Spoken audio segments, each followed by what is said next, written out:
सबसे पहले तो हम रिकॉल करेंगे द कॉन्सेप्ट जो कि हमने लास्ट क्लास में किया था, उसका एक एग्जाम्पल क्वेश्चन हम सॉल्व करते हैं, उसको रिकॉल कर रहे हैं। उसके बाद आगे इसी में कुछ फर्दर कॉन्सेप्ट देखेंगे।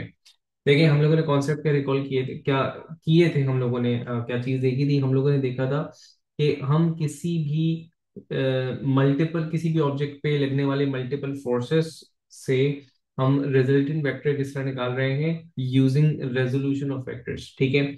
तो उसका मेथड क्या था कि हम जितने भी वेक्टर्स जो कि आपके पास अलोंग द एक्सिस नहीं है, ठीक है, in between the two axis मौजूद हैं, एट अ सर्टेन एंगल मौजूद है, हम पहले उनको रिजॉल्व करते थे और अपने तमाम वेक्टर्स को along the X and Y लेकर के आ जाते थे। कॉम्पोनेंट्स को हम एक्स एंड वाई की डायरेक्शन में लेकर आ जाया करते थे। फिर एक्स का एंड वाई का सेपरेटली निकाला करते थे रिजल्टेंट, एंड फिर उनका एक एग्रीगेटेड रिजल्टेंट निकलता था। एक एग्जाम्पल क्वेश्चन हम यहाँ पे सॉल्व करेंगे इसी से रिलेटेड, एंड उसके बाद फिर हम आगे वाले कॉन्सेप्ट पे जा रहे हैं।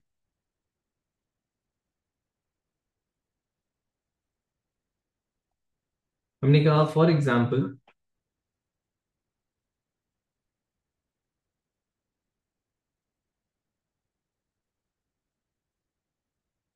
हमारे पास सिचुएशन इज समवॉट के दो तीन वेक्टर्स हमारे पास एक कर रहे हैं। ठीक है।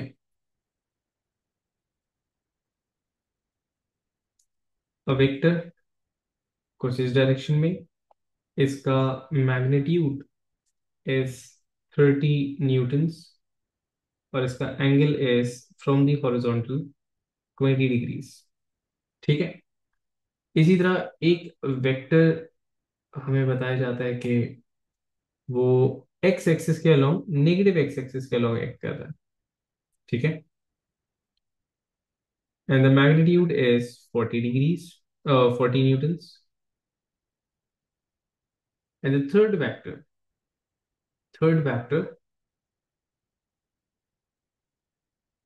इसको हम इस तरह बना रहे हैं।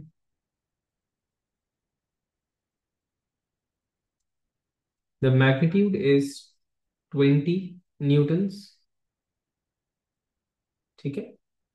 एंड एंगल जो दे रखा हुआ है वो हमें ये वाला एंगल दे रखा हुआ है, फॉर एग्जाम्पल 75 डिग्रीज। ठीक है। तो इस तरह के हमारे पास तीन वेक्टर्स मौजूद हैं। अब पहला काम हमने क्या करना है, पहला काम हमने ये करना है कि जितने भी वेक्टर्स हमारे पास अलोंग दी एक्सेस नहीं है, इन बिटवीन दी एक्सेस मौजूद है, हमने उनको रिजॉल्व करना है। तो रिजॉल्व होने वाले में से एक 30 न्यूटन है, एक 20 न्यूटन है। हम रिजॉल्व किस तरह कर रहे थे, हम इनके कॉम्पोनेंट्स बना रहे थे अलोंग दी एक्सेस। तो मैंने 30 न्यूटन को मैं रिजॉल्व कर रहा हूँ। मैंने कहा इसका एक वेक्टर बनेगा अलोंग दी एक्स एक्सिस, एक बनेगा अलोंग दी वाई एक्सिस। अच्छा, डायरेक्शन जो होगी वो डायरेक्शन इनकी कुछ इस तरह हम देखेंगे कि 30 Newton on the x axis, क्योंकि वर्टिकली अपवर्ड जा रहा था तो एक वेक्टर इस तरह बन गया। And right hand side x axis में डायरेक्शन थी तो ये वेक्टर इसके तरह बन गया।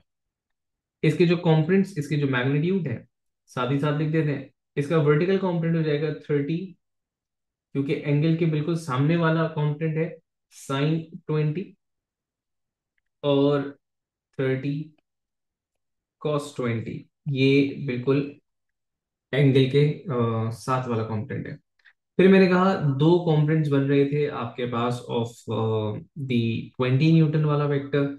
एक इसका वर्टिकल कंपोनेंट था, ठीक है, वर्टिकल कंपोनेंट मैंने यहां बना दिया, और एक इसका हॉरिजॉन्टल कंपोनेंट जो मैं यहां बना रहा हूं। ठीक है।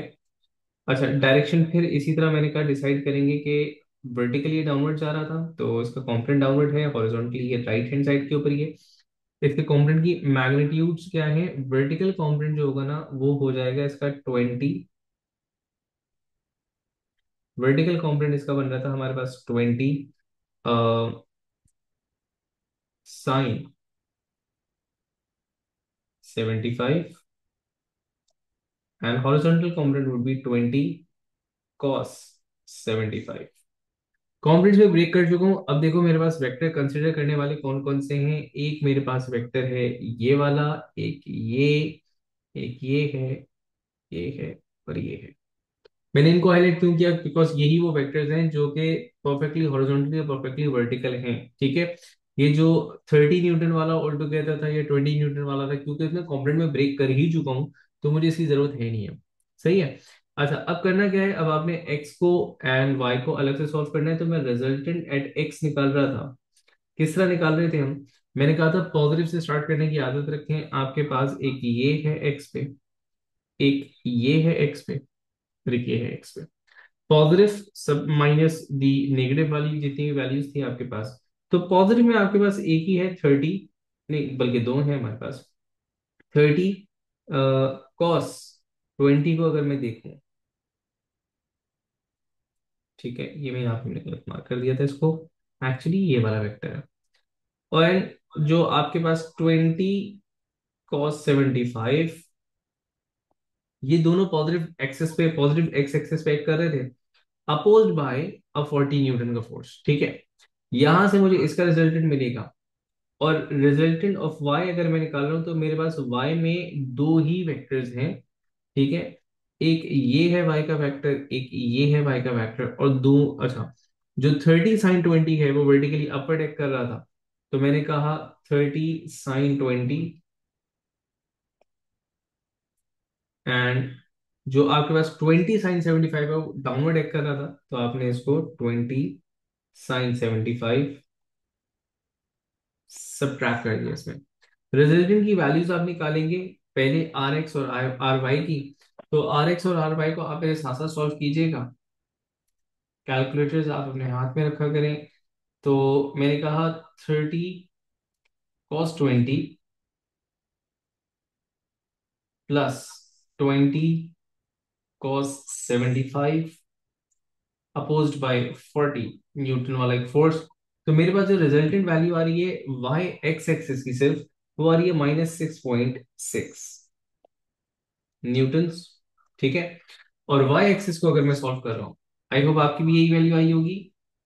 तो वाई एक्सिस को मैंने कहा 30 sin 20, ये पॉजिटिव डायरेक्शन में था, माइनस 20 sin 75, ये नेगेटिव डायरेक्शन में था। इसके अलावा there is no other force. मेरे पास वैल्यू आ रही है नेगेटिव में 9.1 न्यूटन की।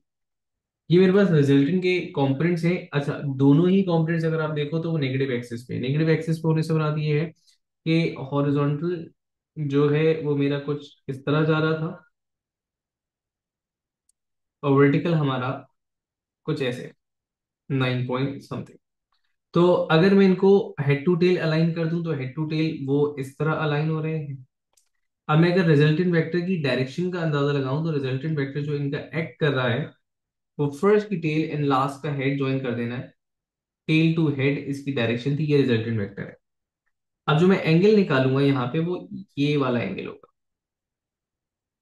ठीक है, तो पहले क्या करते हैं।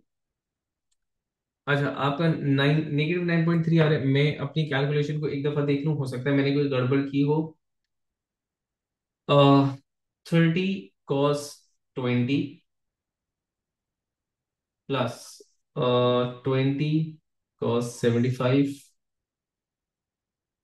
-40। नहीं, आपने कुछ कुछ वैल्यूज में गड़बड़ कर दी है, इसको एक दफा देख लीजिएगा। बेटा 30 cos 20 है, ठीक है, उसमें ऐड हो रहे हैं 20 cos 75। हाँ, चले चले, बस ये चीज जो है ना, इस चीज का ख्याल रखा करें। अगर आप मैथ साथ साथ पढ़ रहे हैं ना, तो मैथ्स के स्टूडेंट से ये गलती अक्सर हो जाती है कि कैलकुलेटर, क्योंकि हम वहाँ पे अक्सर जगहों पे रेडियंस में इस्तेमाल कर रहे होते हैं। ठीक है ना, ये आपके पास बहरहाल कॉम्पोनेंट्स आ गए। अब आपने करना क्या है, आपने फाइनल रिजल्टेंट का मैग्नीट्यूड निकालना है। रिजल्टेंट का मैग्नीट्यूड पाइथागोरस थ्योरम से आप निकाल रहे हो, आर एक्स का स्क्वायर आपने किया, फिर आर वाई का स्क्वायर, अंडर रूट कर देना है इसको। ठीक है बेटा, वैल्यूज थी आपके पास 6.6 स्क्वायर में, नेगेटिव नहीं लगा रहा, कोई हर्ज भी नहीं है क्योंकि वो तो स्क्वायर हो जाना है ना। ये आपने इसकी वैल्यू, रिजल्टेंट की वैल्यू अब मुझे बताइएगा आप लोग साथ साथ कैलकुलेट करके। रिजल्टेंट की वैल्यू आपके पास आ रही है 6.6 का स्क्वायर प्लस 9.1 का स्क्वायर, ये आ रहा है 11.24। Definitely value would be a positive value, 11.2 ही लिखूंगा मैं इसको। ये मेरे पास ये जो रिजल्टेंट वेक्टर आया जिसको मैंने पिंक में ड्रॉ कर रखा हुआ है, दिस इज 11.2 न्यूटन। अब एंगल के ऊपर बात कर लेते हैं। देखो एंगल जब हम निकाल रहे होते हैं तो मैंने कहा था कि हम टेन थीटा का एक रिलेशन इस्तेमाल करते हैं। ये कोई हार्ड एंड फास्ट रूल नहीं है, मोस्ट कॉमन तरीकेकार है इस वजह से। ठीक है, मैंने कहा था हम दोनों वैल्यूज ही पॉजिटिव में लेंगे। नेगेटिव साइन से हम हमने जो काम करना था वो हम कर चुके हैं, हमने इसकी क्वाड्रेंट का अंदाजा लगाना था। ठीक है ना। तो अगर मेरे पास ये एक्सेस था, लेट्स से कि एक्सेस मेरे पास ये था, तो मुझे अंदाजा हो चुका है कि मेरा क्वाड्रेंट कौन सा है। ठीक है, एंगल का। मेरा बेटा मैंने कहा टेन इनवर्स करूंगा यहाँ पे, थीटा निकालना था, हमने टेन इनवर्स किया एंड पॉजिटिव में ही दोनों वैल्यूज लिख दी। y ओवर x करना है हमने, परपेंडिकुलर ओवर बेस होता है, y परपेंडिकुलर रख रहे हैं, बेस x एक्सिस को बेस रख रहे हैं, तो एंगल आपका x एक्सिस के अलोंग आएगा 6.6। वैल्यू आ गई। एंगल की वैल्यू मुझे बताइएगा कितनी आ रही है।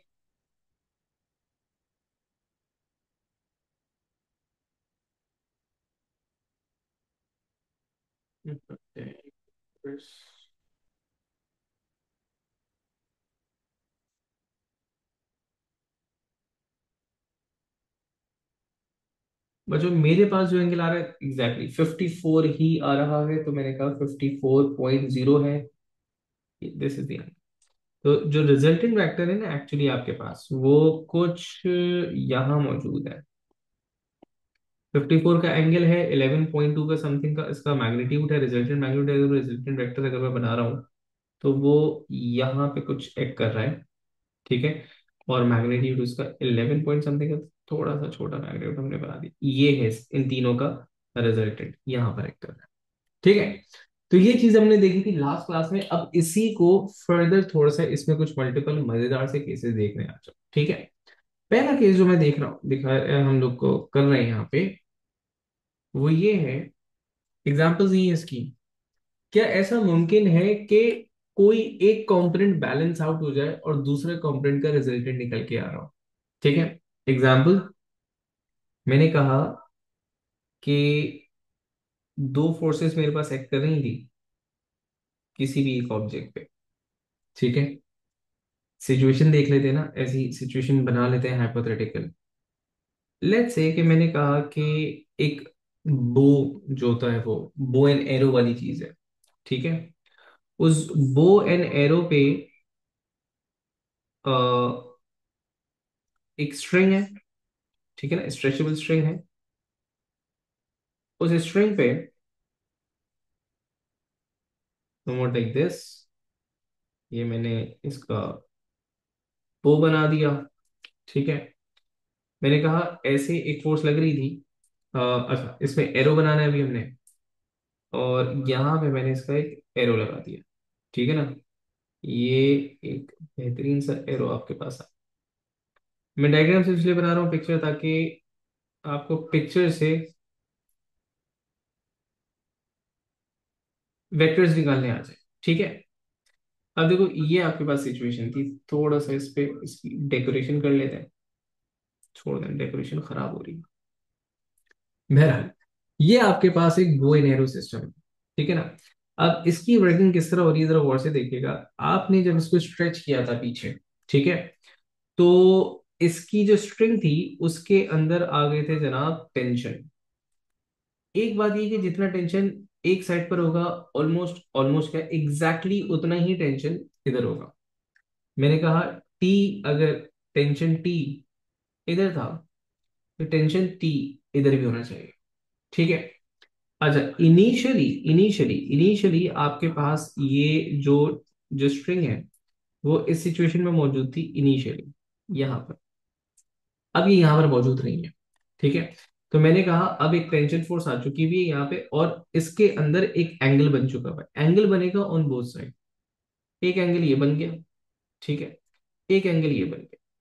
अगर हमने इसको बिल्कुल ही मिड में रखा है, डेफिनेटली हम इसको मिड में रखते हैं, तो जितना एंगल ये है उतना ही एंगल ये होना चाहिए। सही है। अब देखिए यहाँ पे फोर्सेस कौन कौन सी एक्ट कर रही होंगी। अब अगर मैं सिर्फ फोर्सेस को अलग कर दूं, ठीक है, ये तो थी मेरे पास डायग्राम, अब इसमें मैं फोर्सेस अलग कर रहा हूँ। ठीक है, तो फोर्सेस के लिए मैंने कहा एक टेंशन फोर्स यहां एक्ट कर रही थी,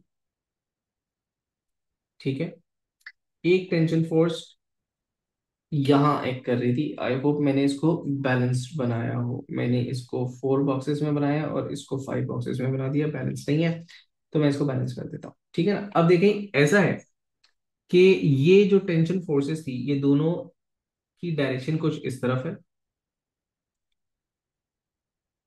इनके लग रहे हैं दो कंपोनेंट्स, ठीक है ना। इन दोनों का एक वर्टिकल कंपोनेंट होगा, दोनों का एक एक वर्टिकल कंपोनेंट। अब सिंस टेंशन सेम है, सिंस एंगल सेम है, तो इसका मतलब ये है कि जो कंपोनेंट्स हमारे पास बन रहे हैं वो भी इक्वल बनेंगे। तो इन दोनों के जो हमारे पास हॉरिजॉन्टल या वर्टिकल कंपोनेंट निकल कर आएंगे वो दोनों सेम निकल कर आ रहे हैं। तो ये भी थीटा था, सिंस ये भी थीटा था आपके पास, तो उस हिसाब से बेटा ये जो कंपोनेंट हुआ आपके पास, मैं इसकी वैल्यू लिखता हूं, ये होगा आपके पास टी साइन थीटा, और ये वाला भी हो जाना है आपके पास नीचे वाला टी साइन थीटा। और ये हो गए जनाब किस एक्सिस के अंदर, ये हो गए आपके पास दोनों वर्टिकल वर्टिकल एक्सिस में, लेकिन ऑपोजिट डायरेक्शन में। ऑपोजिट डायरेक्शन में होने की वजह से क्या ये एक दूसरे को कैंसिल आउट कर देंगे? यस, बिल्कुल कैंसिल आउट करेंगे। तो क्या रिजल्टेंट ऑफ वाई जीरो होगा? एग्जैक्टली जीरो होगा। इस बात को भी ध्यान रोक करके फिलहाल ये देखते हैं कि वर्टिकल हॉरिजॉन्टल कंपोनेंट्स क्या है। अच्छा, हॉरिजॉन्टल कंपोनेंट्स को बहुत ध्यान से देखिएगा, मैं ओरिजिन के ऊपर ही बनाने की कोशिश कर रहा हूँ, तो घिच पिच ना हो जाए बस इस वजह से। एक कंपोनेंट इसका बन रहा है यहाँ पे कुछ इस तरह, मैं इसको भी वहां लेकर के जाऊंगा। मैं चाह रहा हूँ कि घिच पिच ना हो जाए डायग्राम के अंदर बस, ठीक है ना। ये दोनों के कंपोनेंट्स हैं जो कि इस तरह कर रहे हैं, ठीक है। एक्चुअली दोनों एक ही जगह पे कर रहे हैं, मैंने थोड़ा सा फासले से बना दिया है।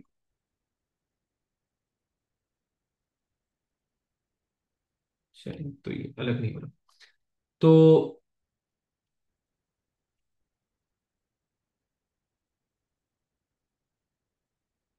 ठीक है,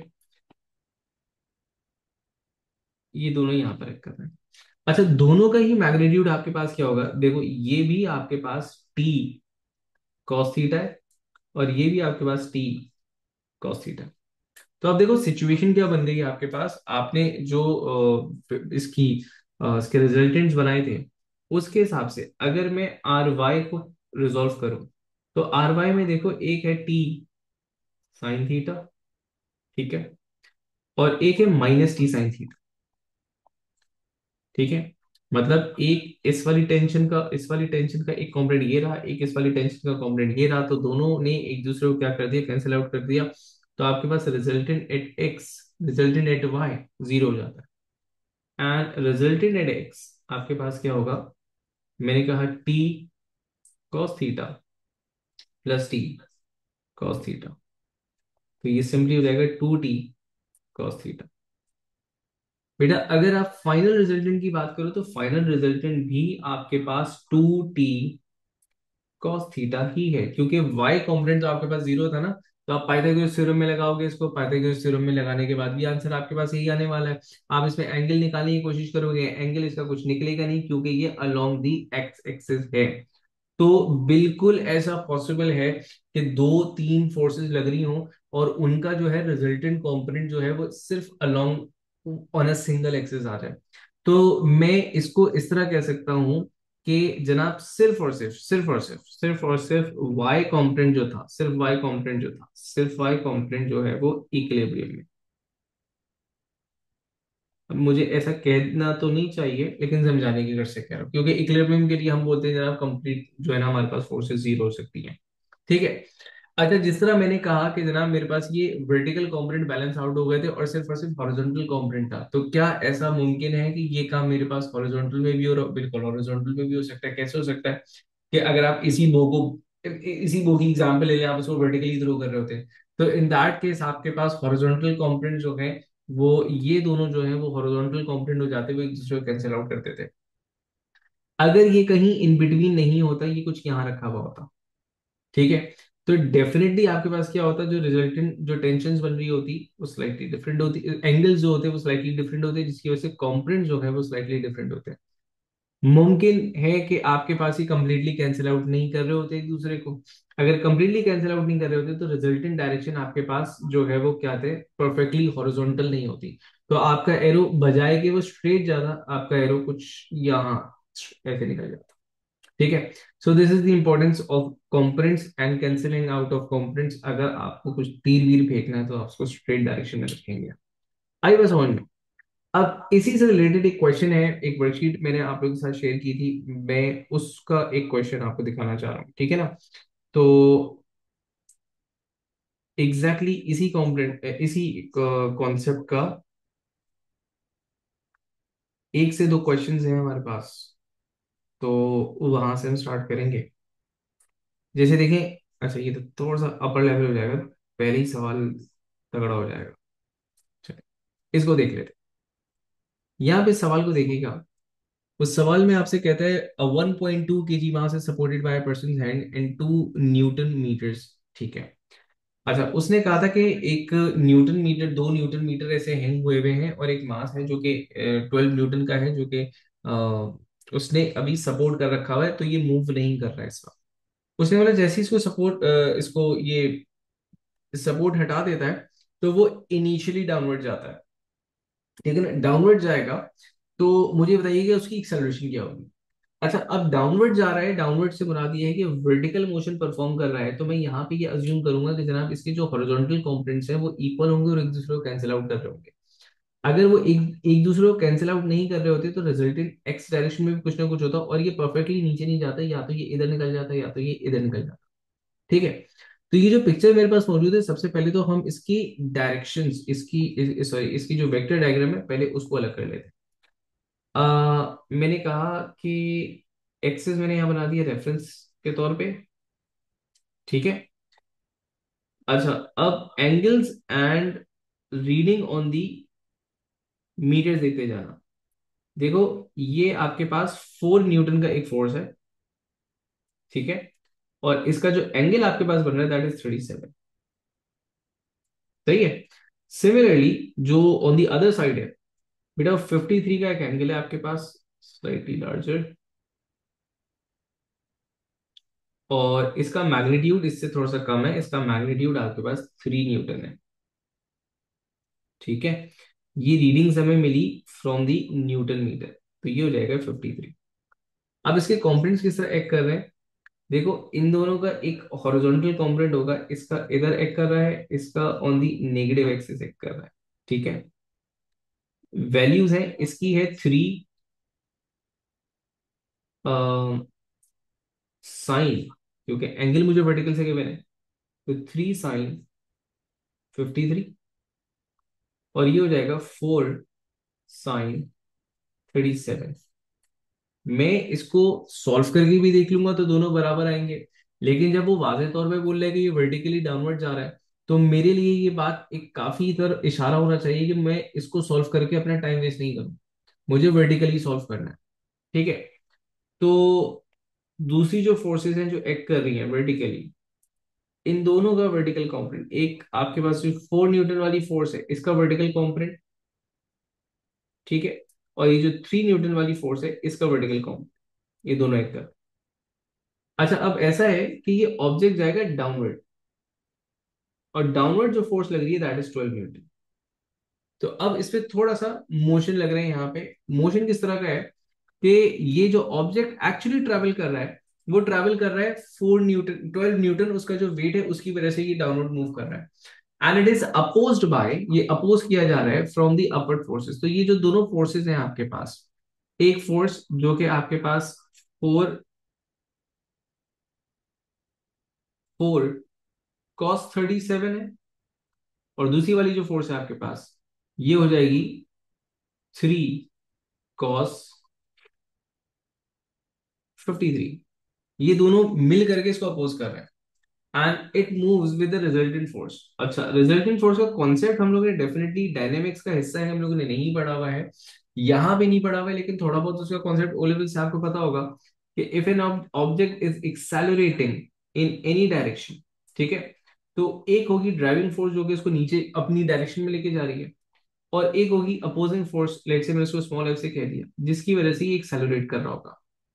ये जो जा रहा है, ये जा रहा है अपने वेट की वजह से, और इसको जो थोड़ी बहुत ऑपोजिशन मिल रही है, वो मिल रही है वर्टिकल कंपोनेंट्स की वजह से। मास मुझे बिल्कुल शुरू में दे रखा हुआ था, दैट वाज 1.2। इन सारी चीजों को इस्तेमाल करके मुझे एक्सेलरेशन की वैल्यू निकाल लेनी है। तो मैंने क्या किया, अब मैं यहाँ पे लेफ्ट हैंड साइड के ऊपर इसको सॉल्व कर रहा हूँ। मैंने इक्वेशन बनाई।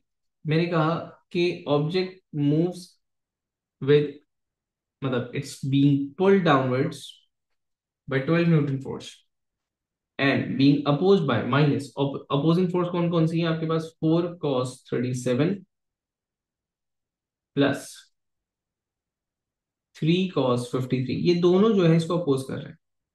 इनके रिजल्टेंट की वजह से वो एक्सेलरेट कर रहे हैं, that is equals to M A. M है 1.2, एंड यहां से मुझे एक्सेलरेशन निकालना। अब आपने ये बात एक चीज नोट की होगी, बहुत ही स्विफ्टली मैंने 12 को पॉजिटिव कर दिया एंड अपवर्ड फोर्सेस को नेगेटिव कर दिया। मतलब डाउनवर्ड नेगेटिव कर दिया, डाउनवर्ड पॉजिटिव कर दिया, अपवर्ड नेगेटिव कर दिया। क्या ये ऐसा हम कर सकते हैं? हम बिल्कुल ऐसा कर सकते हैं। मैं बारहा एक बात बता चुका हूँ कि देखो, ये जो पॉजिटिव और नेगेटिव है ना, ये फ्रेम ऑफ रेफरेंस है। और ये कोई मतलब शर्तियां नहीं है, किसी ने कसम नहीं खाई हुई, किसी ने लॉ नहीं बनाया हुआ है कि जनाब तुम अपवर्ड को जो है वो पॉजिटिव ही लोगे। देखो यहाँ पे हमने, हमारी डायरेक्शन ऑफ मोशन डाउनवर्ड थी, हमारा जो एम था वो डाउनवर्ड की था, तो अपोजिंग फोर्स को मैंने नेगेटिव, अपवर्ड को नेगेटिव ले लिया। तो देखो इसको आप मेरे साथ साथ सॉल्व करेंगे जल्दी से। अब मैंने कहा 12 माइनस, पहले मैं रिजल्टेंट फोर्सेस आपको निकाल के दिखाऊं। 4 कॉस पंच करो 37 प्लस 3 कॉस 53। बेटा सिर्फ रिजल्टेंट फोर्स की जो वैल्यू आ रही है, मतलब सिर्फ और सिर्फ इसको अगर मैं सॉल्व करता हूं, तो इसकी वैल्यू मेरे पास आती है 7, 1.2 ए। तो इसका मतलब ये है कि अगर मैं सिर्फ इसको वेक्टर्स की हद तक सॉल्व कर रहा हूँ, तो जो रिजल्टेंट फोर्स है, इन दोनों का जो रिजल्टेंट फोर्स होगा, या मतलब इन जितनी भी फोर्सेस इसके ऊपर एक्ट कर रही हैं, उसकी डायरेक्शन डाउनवर्ड है। ठीक है, इसका हॉरिजॉन्टल कंपोनेंट नहीं है, और 7 न्यूटन इसका मैग्नीट्यूड है। एक बार, अब मुझे एक्सेलरेशन निकालनी थी, तो एक्सेलरेशन निकालने के लिए यहाँ अब वेक्टर्स वाली नॉलेज खत्म हो गई। ये टोटली डायनेमिक्स है, वो जो आप बचपन से पढ़ते हुए आ रहे हैं, यहाँ भी बहरहाल हम पढ़ेंगे। 7/1.2, तो that makes 5.83, and according to my options given would be answer 6। ठीक है, एग्जैक्टली। नहीं नहीं, आंसर बिल्कुल सही है आपका, आंसर इज डी। ठीक है ना, क्योंकि तमाम ही वैल्यूज उसने राउंडेड ऑफ दे रखी हुई थी ना, तो इसलिए हमने इसको राउंड। ठीक है, तो हमने देखा कि किस तरह फोर्सेस लग रही थी, and either of the component जो है वो बैलेंस आउट था, और दूसरे कंपोनेंट में रिजल्टेंट फोर्स आ रही थी। जो हमने एग्जांपल सॉल्व की थी, उसमें हमने वर्टिकल को बैलेंस कर रखा था। जो क्वेश्चन ने हमें एग्जांपल दिए रखा हुआ था, उसने हमें हॉरिजॉन्टल जो है वो बैलेंस आउट कर रखा था। क्या ऐसा मुमकिन है कि वर्टिकल और हॉरिजॉन्टल दोनों ही बैलेंस्ड हो? बिल्कुल है। इक्विलिब्रियम का केस तो हमने वेक्टर ट्राइंगल के अंदर भी देखा था। ठीक है, तो इन दैट केस अगर वेक्टर इक्विलिब्रियम के अंदर मौजूद है, तो उसका हॉरिजॉन्टल कंपोनेंट भी बैलेंस आएगा और उसका वर्टिकल कंपोनेंट भी बैलेंस आएगा। ये किस तरह है वो यहाँ पे देख, बस आज समझेंगे। इसके एग्जाम्पल क्वेश्चंस पे नेक्स्ट क्लास में देख रहे हैं। ठीक है, मैंने कहा इक्विलिब्रियम देख रहे हैं, वेक्टर्स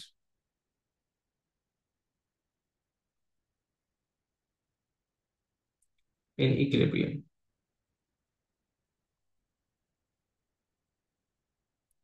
और इक्विलिब्रियम का ही एक बहुत मजेदार सा केस है, जो कि हम नेक्स्ट क्लास में देख रहे हैं, जिसे हम इंक्लाइन प्लेन के नाम से जानते हैं। चलिए, अब इसकी भी मैं एक सिचुएशन बना देता हूँ पहले, उसके बाद फिर हम इसको सॉल्व करते हैं। जैसे मैंने कहा कि फॉर एग्जाम्पल एक फोटो फ्रेम है हमारे पास, कुछ इस तरह का। ठीक है, उस फोटो फ्रेम का एक स्पेसिफिक वैल्यू ऑफ वेट है, जो कि डाउनवर्ड एक कर। ठीक है, ये इसका वेट होगा, जो कि डाउनवर्ड एक कर रहा है। Now this photo frame is being hung by the means of strings. और जब स्ट्रिंग उसके ऊपर हमने रखी, तो स्ट्रिंग्स ने बनाए एंगल्स कुछ इस तरह से। ठीक है। अब डेफिनेटली अगर यहां से वो स्ट्रिंग एक सिंगल स्ट्रिंग है जो कि इधर से किसी भी नेल से इसको अटैच कर रखा हुआ है हमने, तो इन स्ट्रिंग्स के अंदर डेफिनेटली डेफिनेटली टेंशन फोर्सेस आ गई होंगी कुछ इस तरह। और सिंस मैंने कहा स्ट्रिंग एक ही है, और आपके पास ये जो स्ट्रिंग्स हैं, ये बिल्कुल, ये जो स्ट्रिंग है बिल्कुल मिड पॉइंट से जो है ना, मैंने कहा कि ये हैंग हो रखी हुई है, ठीक है, अपने एग्जैक्ट मिड से। तो एंगल जो बन रहा होगा वो दोनों जगह सेम बन रहा होगा। हॉरिजॉन्टल से दोनों स्ट्रिंग्स एक ही एंगल बना रही होंगी। जो एंगल ये है थीटा, वही एंगल ये है थीटा। अब यहां पे वो आपसे बोलेगा कि the frame is set to be in equilibrium.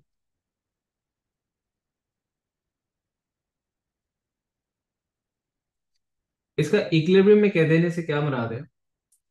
अच्छा देखो, इक्विलिब्रियम में से कह देने से मुराद ये है कि जो पहले एक दफा बात की थी हमने, नो रिजल्टेंट फोर्स।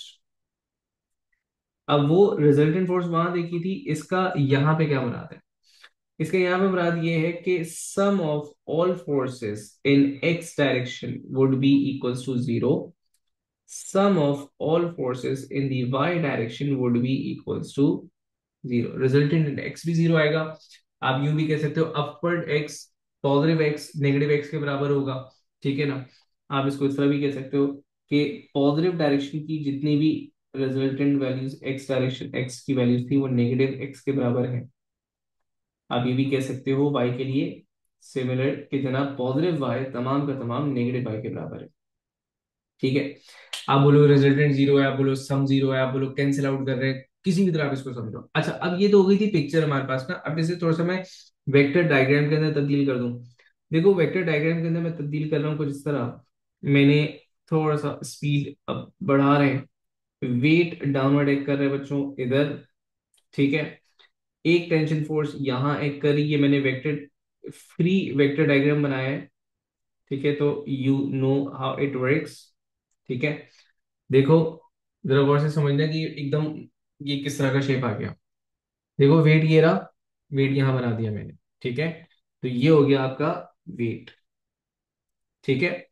दूसरी चीज, अच्छा इसमें एक थोड़ी सी तब्दीली करनी है, मैं टेक्निकल डिफरेंस है वो मैं, बहुत फर्क पड़ेगा इस बात से, ठीक है।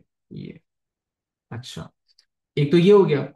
अच्छा ये वाला जो टेंशन फोर्स था, अब इसको देखो, ये हॉरिजॉन्टल से इधर की तरफ एंगल बनाया हुआ है ना, तो ये force is drawn over here, this tension is drawn over here, ठीक है। एंगल इसका यहाँ बन रहा था तो एंगल यहाँ बन रहा होगा, तो मैंने इसके इन दोनों के एंगल यहाँ ड्रॉ कर दिए, ठीक है। ये इन दोनों के एंगल्स आ गए। जैसे कि इसका एंगल भी अगर थीटा था, तो दोनों का एंगल बेसिकली आपके पास थीटा ही बन रहा है, तो ये एंगल भी आपके पास थीटा था। अब अगर उसने कहा कि ये इक्विलिब्रियम का केस है, इक्विलिब्रियम का केस होने से मुराद ये है कि तमाम का तमाम सम जीरो होने वाला है, तो तमाम कंपोनेंट्स एक दूसरे को बैलेंस आउट कर रहे होंगे। अब कंपोनेंट्स हैं कौन कौन से? कंपोनेंट्स देखें, आपके पास टेंशन फोर्सेस के दो कंपोनेंट्स बन रहे हैं, हॉरिजॉन्टल एंड वर्टिकल, ठीक है। तो ये दोनों के हॉरिजॉन्टल और ये दोनों के वर्टिकल कंपोनेंट्स आपके पास आ गए। Directions according to the resultant vector हम देख रहे होते हैं, तो ये हम यहाँ बना देंगे इनकी कंपोनेंट्स की डायरेक्शन। कंपोनेंट्स के मैग्नीट्यूड लिखते जाओ।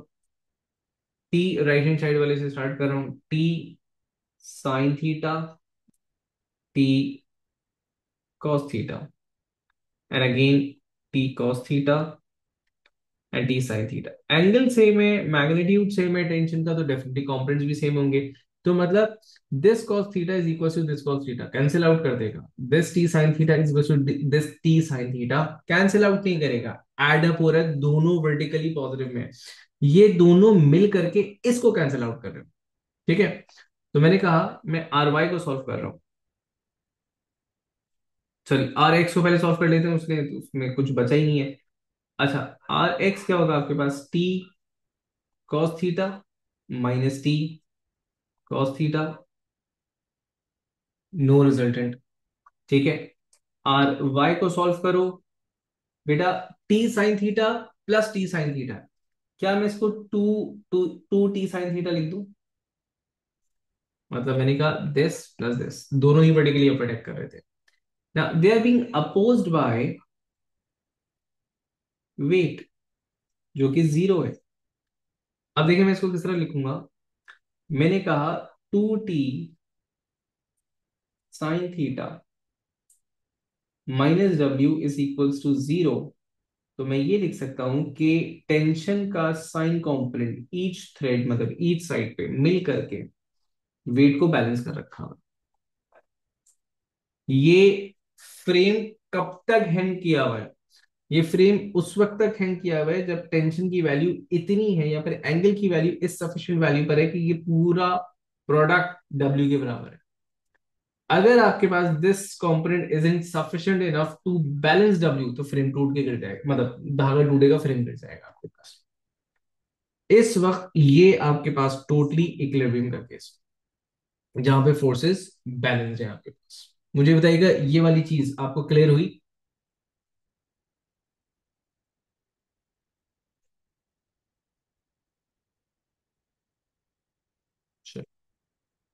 इसका एक क्वेश्चन ले रहा हूं मैं, ठीक है ना? एक क्वेश्चन ले रहा हूं सिर्फ, बाकी प्रैक्टिस हम कल करेंगे, मतलब नेक्स्ट क्लास में। ठीक है। अच्छा, there is some lagging I guess in, चलिए एक काम करते हैं, सिंस इंटरनेट भी आज काफी ज्यादा इशू कर रहा है, ठीक है, जूम की कनेक्टिविटी में आज थोड़ी सी प्रॉब्लम आई थी। हम और आपने रिक्वेस्ट भी की थी because you have a paper, तो हम यहाँ पे इसको रोक रहे हैं, ठीक है ना? नेक्स्ट क्लास में हम यहीं से स्टार्ट करेंगे। नेक्स्ट क्लास शायद मैं थोड़ी सी प्रोलॉन्ग क्लास ले लूँ। मैं चाहूंगा कि वेक्टर्स को मैं नेक्स्ट क्लास में ही खत्म कर दूँ, नेक्स्ट क्लास थोड़ी सी प्रोलॉन्ग क्लास होने वाली है। ठीक है, अपना ख्याल रखना बच्चों। अल्लाह हाफिज।